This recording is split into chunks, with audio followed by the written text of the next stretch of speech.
আজ মানুষ কেন ইসরায়েলি পণ্য ব্যবহার করতে পছন্দ করে? এত বয়কটের প্রচারণার পরেও কি জন্য মানুষ এদের পণ্যকে ছাড়তে চায় না? কারণ ঘাটলে দেখা যায় এদের পণ্যের মান ও গুণাগুণ অটুট থাকে, যেটা দেশীয় পণ্যের মান ও গুণাগুণের ক্ষেত্রে অনেক কম হয়। তারা মানসম্মত পণ্য রপ্তানি করে ব্যবসায়ের সুবিধা নিচ্ছে এবং বিজনেসের মাধ্যমে পুরা দুনিয়া থেকে অর্থনৈতিকভাবে সর্বোচ্চ লাভবান হচ্ছে। এবং মুসলমান সহ সব ধরনের মানুষ তাদের প্রোডাক্টে প্রভাবিত হচ্ছে। কিন্তু বাস্তবতা হলো, এটা তো ইসলামের নীতি ছিল, পণ্যের সঠিক মান ও ভেজাল মুক্ত পণ্য ও ব্যবসায় সততা। ওই নীতি ইয়াহুদিরা ফলো করে সাকসেস হচ্ছে।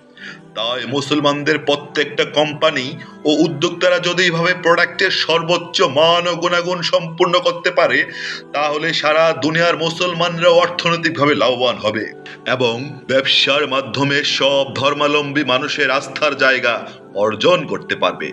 কোম্পানি ও উদ্যোক্তারা যদি এভাবে প্রোডাক্টের সর্বোচ্চ মান ও গুণাগুণ সম্পূর্ণ করতে পারে, তাহলে সারা দুনিয়ায় মুসলমানরাও অর্থনৈতিকভাবে লাভবান হবে এবং ব্যবসার মাধ্যমে সব ধর্মাবলম্বী মানুষের আস্থার জায়গা অর্জন করতে পারবে।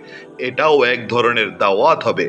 এজন্য সর্বোপরি ইসরায়েলের বিকল্প হিসেবে সর্বোচ্চ গুণাগুণ সম্পন্ন দেশীয় প্রোডাক্ট যখন সাধারণ জনতা হাতে পাবে এবং এর প্রচার প্রসার হতে থাকবে, স্বাভাবিকভাবেই আস্তে আস্তে ওইসব ইসরায়েলের পণ্যের চাহিদা মার্কেট থেকে কমে যাবে। আলহামদুলিল্লাহ, আমাদের দেশে অনেক কোম্পানি চেষ্টা চালিয়ে যাচ্ছে মানসম্মত প্রোডাক্ট উৎপাদন করতে।